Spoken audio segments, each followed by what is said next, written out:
Today I am cozy, oversized t-shirt, hair is up, clean makeup. We're gonna talk about Rose Inc. And I'm also gonna be trying everything. Everything's on right now. You're gonna see it in a little bit. First of all, I will be reviewing the blush in the color Heliotrope, the brow tint in 04, and the concealer, which has beautiful packaging. The packaging is sustainable. You can refill this one. You just poke it out through the bottom. And I really love the color palette. I love that it's matte. I think they look super, super clean and cute. They do have skincare, but their brightening serum, it's $72. Like, this brand just showed up. I'm not gonna drop $72 on a serum to just test to see if it's good. You know what I mean? I'm definitely gonna give more time to the skincare. They also have a brightening under eye cream for $54. It seems a little too expensive. I would rather just pay that much for brands that are skincare brands and that are more established. They also have brushes, which I'm kind of intrigued by. But I want to start off with some thoughts. This is a beauty community and I want to hear your thoughts on if you've thought about this.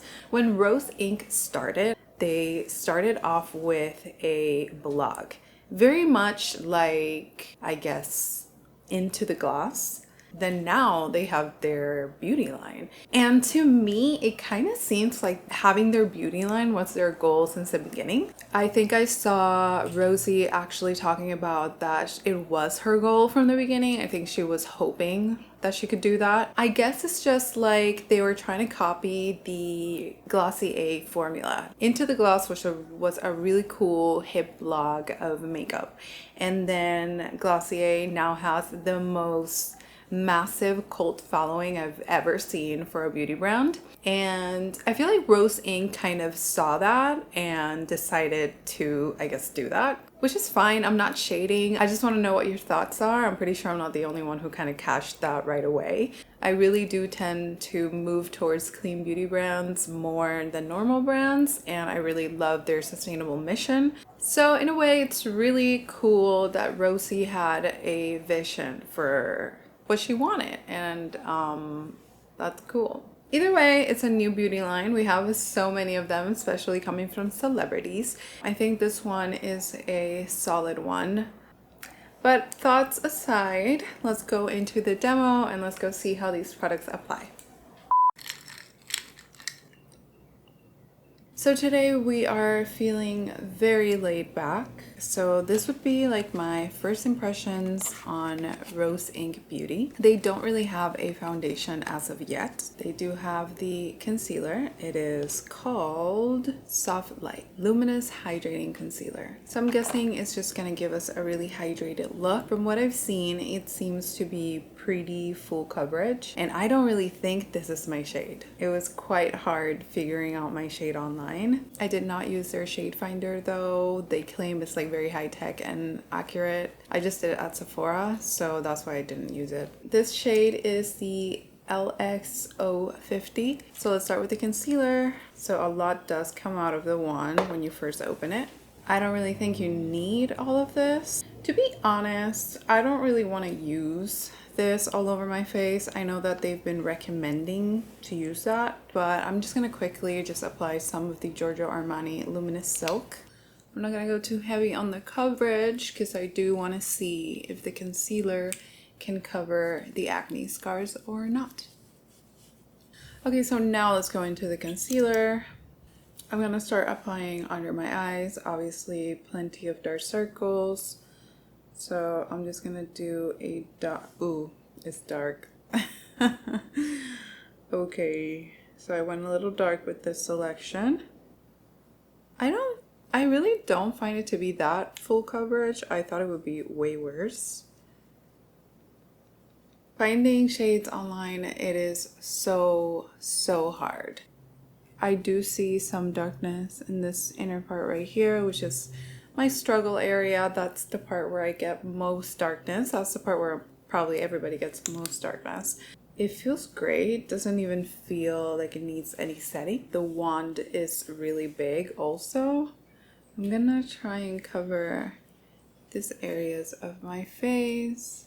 Okay, so I do notice the coverage it's a lot more intense. So I'm gonna keep expanding it and dragging it out. I feel like I look really dark, but maybe that's a good thing. Maybe I need some color in my skin because I'm so pale. It really does stretch. That dot that I had right here, I'm moving it all around. Okay, so definitely too dark for a concealer, but it could work as a foundation color. I'm just gonna blend it away with my foundation brush. Let's check out the coverage on my acne.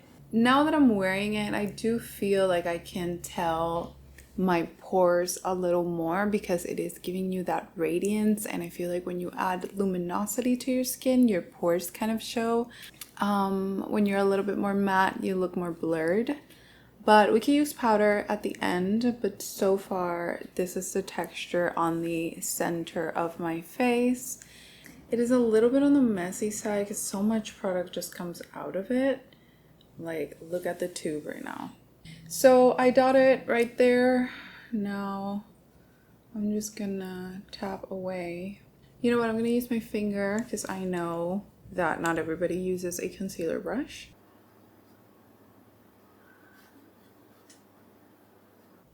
Wow, that looks bomb, to be honest. Look at that. That is covering my acne pretty well.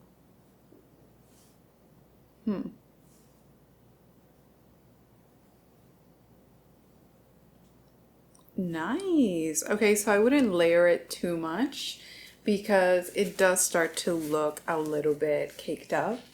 Obviously, since this would be my natural skin tone and then this is a concealer skin tone, it does look a lot darker and a little bit patchy, but do keep that in mind. The concealer is not really my shade.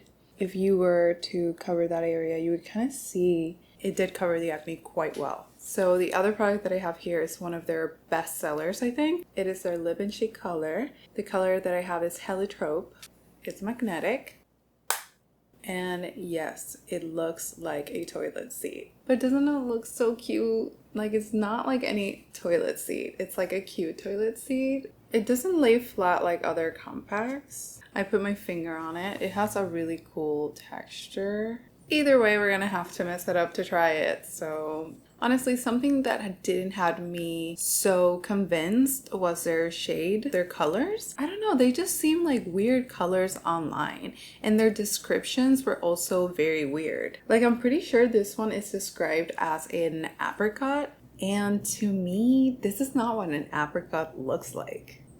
I mean, they could just say it's a warm, neutral pink. I just don't know if brands should really use such abstract descriptions because it really just confuses the consumer. I was almost not gonna get it because if I thought it was like an apricot, which is pretty orange, I was gonna be like, oh, I don't want something that orange. I think this is one of their most natural, neutral shades. And for everyday wear, I feel like this would be a perfect shade. It is supposed to be very hydrating and radiant, like pretty much every single blush, cream blush out there. Let's see, I'm gonna just put my finger on it. Man, I forgot to record a close-up without me touching it. I can definitely tell that it is very creamy.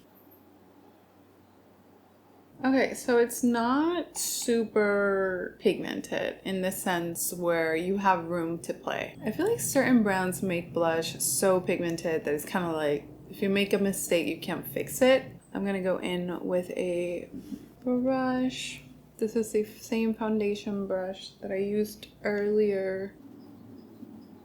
They claim this blush is supposed to also be kind of blurring. I feel like the color is too light maybe on me. That's so weird to say because that's never happened to me. Or it's just not giving color. Maybe I'm blending it too much. Maybe I could just like not move it. I mean, it looks really cute. Okay, I feel like now I have more color on me. I'm gonna put some on my lid. They don't really have... Okay. Someone's in a hurry. Very cute, very natural color. It is a little bit too creamy for me. Like if I leave this on for a couple of hours with my oily skin type, I would probably look like a melting ice cream. But if you're dry or maybe even normal, I think this would be an amazing, beautiful finish. For me, however, since I'm really, really oily, I would like to set it. And not gonna lie, it's not like it feels like I'm not wearing anything. If I do feel the product on me, I'm gonna see how the product wears with a little bit of powder. For the people who do feel like they kind of want to set it, I'm going to use the Ilia Soft Matte Powder. I usually go with this one because other powders that have a more of a luminescent kind of look tend to make me look just as oily super quickly. So I do feel like the wear time is a little bit better and longer on me and my skin type with a matte setting powder. So I'm just patting it lightly on the areas that I want to mattify. Not so much on my high points because, I mean, it kind of looks like I'm wearing highlighter, right? It looks really good with powder on it as well. And this is just going to give you a little bit of a more extended wear. I think it looks great. Okay, I do notice some creasing on the concealer. So if you suffer from creasing, you definitely want to set this one. So I'm gonna set this one just a little bit. I'm not gonna bake or anything, but. So that is the blush and the concealer. I am really quickly gonna put on some mascara because I sort of need it. I'll be using Ilia, the volumizing mascara, because I really like it. It's been my go-to. It is so hard not to get your lid with a big wand like this. I almost forgot. So it is a lip color as well. I do feel like it's gonna be a little bit too light for my lips, but we're gonna try it. I'm gonna line my lips first. I'm using Charlotte Tilbury Iconic Nude. Now we're gonna see if this is gonna look good on the lips. Probably if you had another color, it would.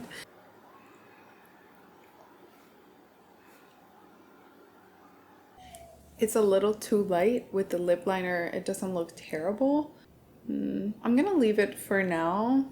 Let's move on to the last product that I have from Rose Inc. It is their Brow Renew. They have one of these in clear. I have the color Fill 04, which is supposed to be a medium brown. Maybe it might be too dark. I have dark hair, but okay, so bangs are out of the way. This is my natural brow. The packaging is really, really cute. Okay, so it's not depositing so much color. It is, however, extending the color way up here, which I don't want there. It does get everywhere if you're not super careful. It doesn't feel crunchy or anything, so I don't expect this shape to stay there all day. So how I would really use this product would be with my regular brow gel, which I've been using and loving. This one from Patrick Ta. It's a major brow lamination gel. So what I'm going to do is I'm going to put this one first, and then I'm going to use this one to fill in the gaps. This would be how I would actually use this product. I'm not 100% sure if I would just use it like that. But if you would, just know that it is not feeling crunchy. However, it did give a very nice natural tint to your brows. You're gonna have to clean out the excess areas where the brush kind of goes, where it just tints outside the brow. This one dries super, super fast. So you need to use it really fast because once it sets, it's not going anywhere. You can tell how much lift this one has compared to this one. So now I'm going to use a brow tinted one from Rose Inc. And I'm going to see if it's compatible with other products. So I do see some spaces that I cannot get to. Probably because the Patrick Ta brow lamination one, it's so crunchy. So maybe they're not super compatible. So maybe you're better off doing this with the actual Rose Inc. brow gel. I'm not sure if I'm 100% sold on the brow product. However, they do say that it has squalane and vitamin E. So more than being a brow gel, it is also a treatment for your brows. Neither of these would be the brow look that I'm going for. So thankfully, my bangs are gonna cover that up. So if you watch this video entirely out of this three, you would probably know that I would just skip the brow gel. I am, however, not a huge brow tint person. I just prefer a clear one and maybe like a quick pencil. I also have bangs, so sometimes I don't even care about my brows. I do feel like it's a little bit messy and it doesn't have much hold. Pretty average. It's just like every other tinted brow gel out there. There's really nothing special about this one. So the concealer and the blush. I really like both of them, to be honest. I am so impressed that this covered my acne. It still looks pretty good. 100% yes to this concealer. You do have to set it, especially under the eyes if you have a lot of problems with lines. Don't worry, it's super normal to have lines under your eyes. Everybody on Instagram has a blurring filter. You can't really tell their imperfections. This is great. I love the packaging. I think it looks cute. They claim their packaging is sustainable, so this one, for example, is refillable. Talking about the blush, I like the blush. I like how it looks. The formula was really nice to work with. Even though I put powder on top of it, you can still see some radiance. I would definitely choose them in person because the descriptions are a little bit crazy. It feels comfortable on the lips.